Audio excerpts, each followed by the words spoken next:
Hey, it's John Still Runs, and I'm just finishing work, heading out the back door. Must remember to set the alarm. Today I want to talk about, of course, back to the old Garmin daily suggested workouts. I seem to be having a run of those at the moment. I'd like to talk about the 7 different runs that Garmin suggests. Yeah, the 7 runs that they suggest are grouped into 3 categories. Got your low intensity aerobic training runs, which is the recovery runs and the base runs. And then we've got the high intensity aerobic training runs, which includes tempo, threshold and VO2 max, or sometimes aerobic capacity runs. And then we have the anaerobic training runs, which includes anaerobic capacity runs and the sprint session, or sprint runs, my dreaded sprint runs, which injured my hamstring. So I'd really love to show you these runs, but I probably won't do those high intensity ones while I chat on the run today, this afternoon. So I'm about to head down to a coffee shop, get myself a takeaway coffee, long black, particularly nice Kenyan blend made by a fantastic barista, Tim. Shout out Tim at Ugala. Nice little coffee shop. So I'll just head down there now. Right, find a park and let's get a coffee from Ugala. Ooh, that's not a bad park. Not a great park. That'll do.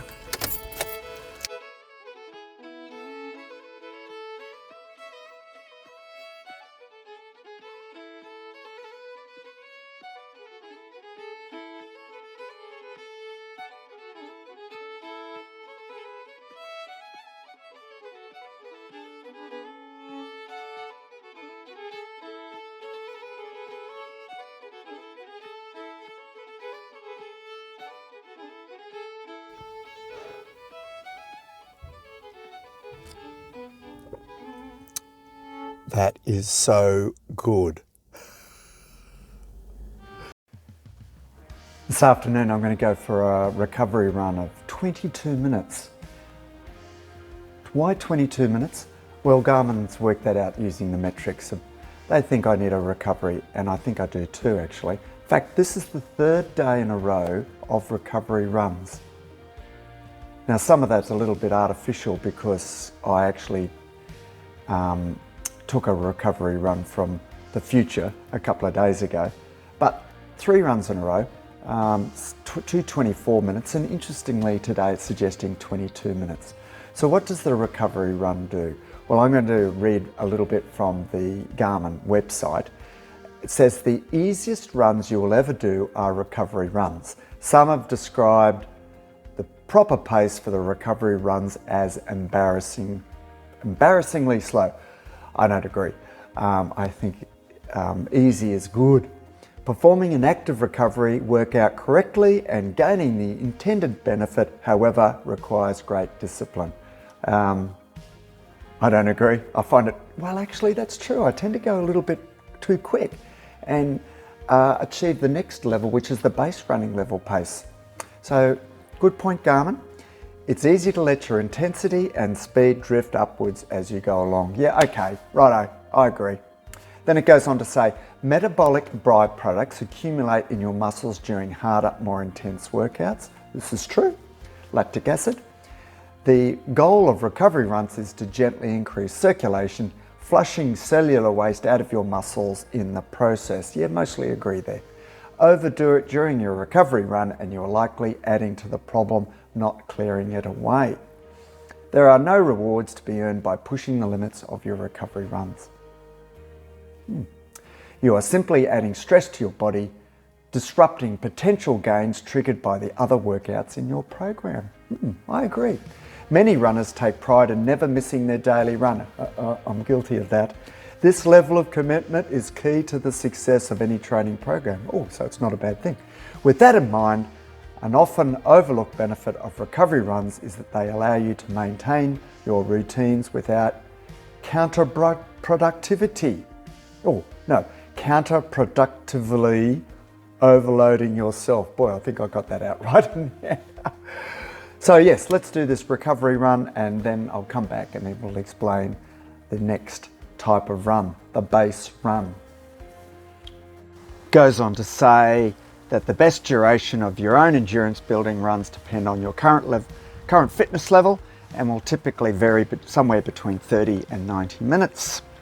Keeping an eye on your heart rate is the perfect way to control intensity during the run. The heart rate zone you work out to maintain during your endurance building runs should be adjusted to match your personal parameters. Yes, of course.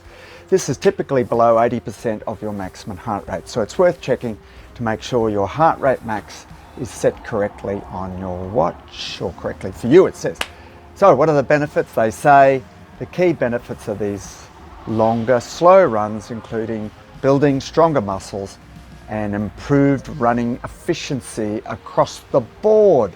Okay, this includes your cardiorespiratory system, muscle function, metabolism, and running form.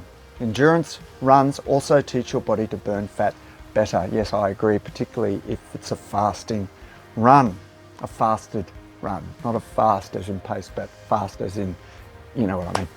So, enjoy getting an enormous number of strides under your belt without the strain that accumulates rapidly during higher intensity efforts. So that's the base runs, of which there's the sort of base run from anything from sort of 30 to 50 minutes, maybe a bit longer, up to an hour, and then they tend to be called long runs on your watch when you get that that program sent to you for the week.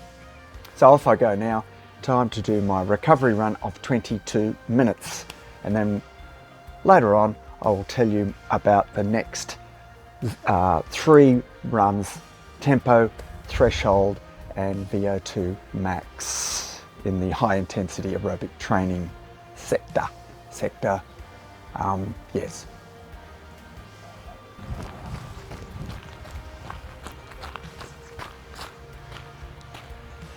Well, that's just over 3Ks, about 3.3 in 22 minutes.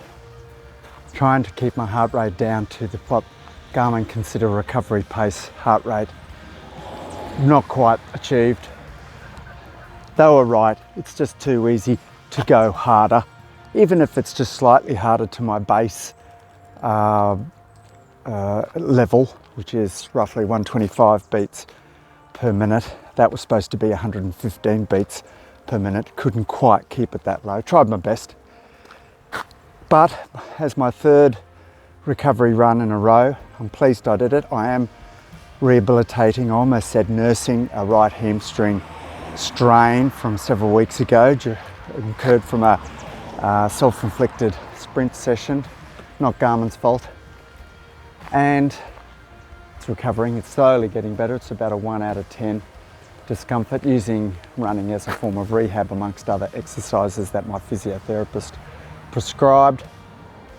That's me, by the way. So let's talk about the next level of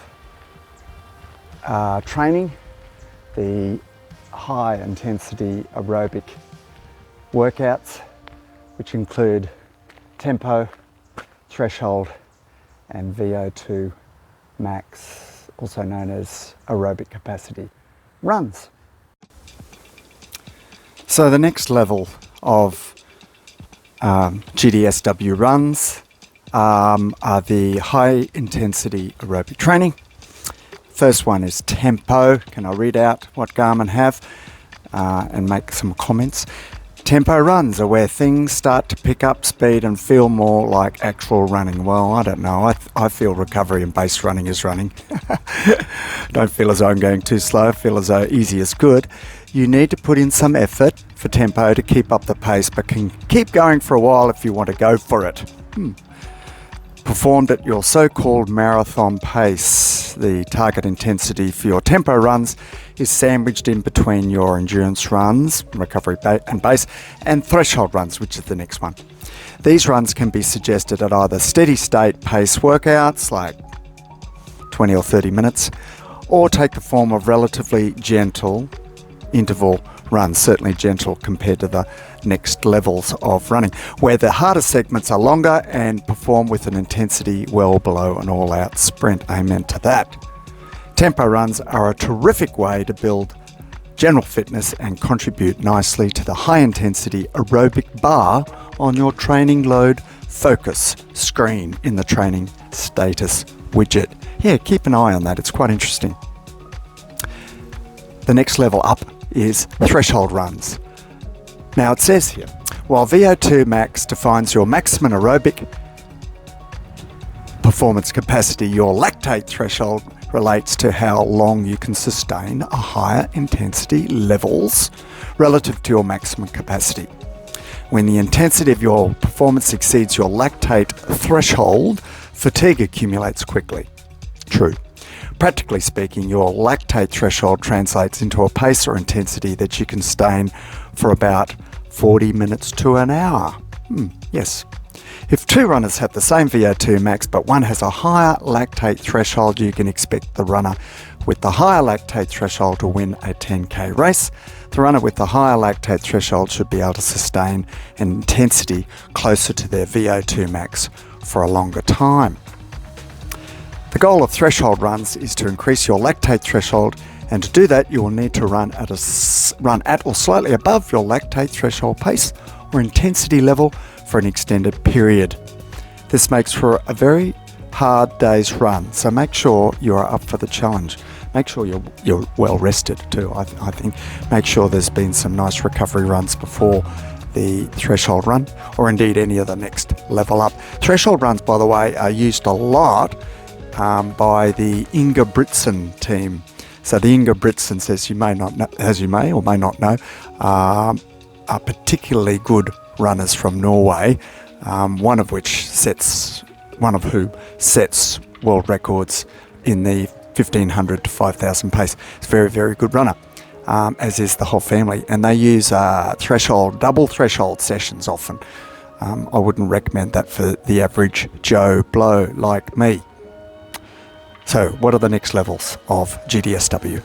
Well, the third type of run in GDSW in the high intensity aerobic training schedule is the VO2 max, sometimes called the aerobic capacity. So you're still mainly using oxygen to power your muscles and keep your training effort going.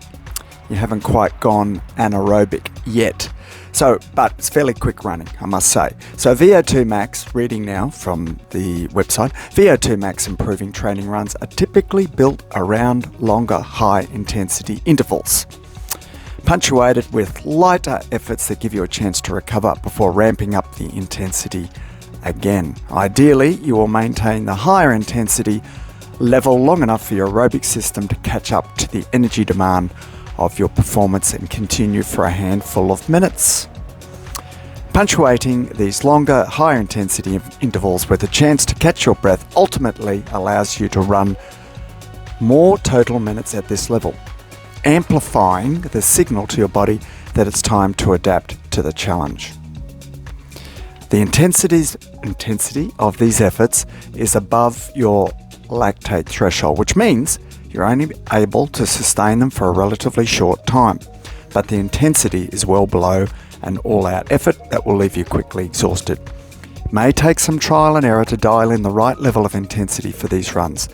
This awareness comes from time and experience. I would agree with that. I do find this particular session quite challenging actually, but very beneficial. Let's move on to anaerobic training runs.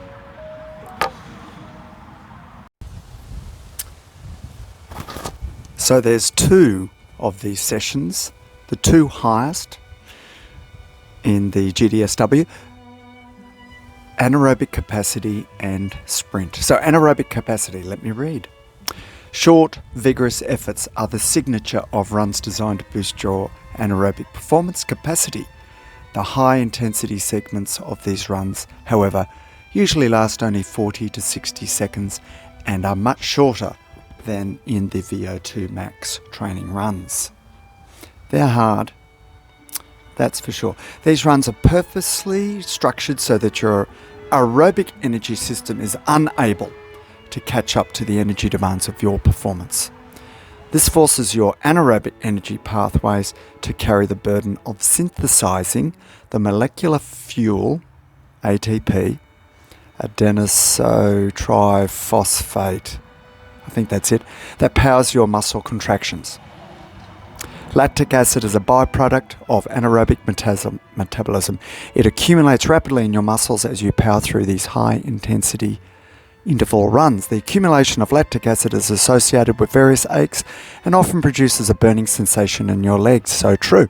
The cool down portion of your workouts is designed to give your body a head start in the effort to clear lactic acid away from your muscles and as well resynthesize, and this is my bit, resynthesize the lactate part of lactic acid into an energy substrate. And that efficiency occurs more when you do more of these particular runs. Now, finally, the last one, my bogey session, the sprint session. There's nothing wrong with it if you're well prepared for it. And I don't think I was a few weeks ago. And I think I tried too hard. And I should have paid attention to the pain that was beginning to occur out of the 9 15-second sprints I did, 3 minutes separating. And I think on the 5th or 6th one, that's when I started to get a niggle, which became a pain by the end of it. And then over the next week or so, I tried to ignore it, but let's not do that. Sprint session. The final category of training runs included in this system are built around the most explosive efforts you can perform. The extreme nature of these forces mean you can't sustain them for very long. And that's the point. It says, this is your opportunity to go all out and get injured. No, I just added that bit.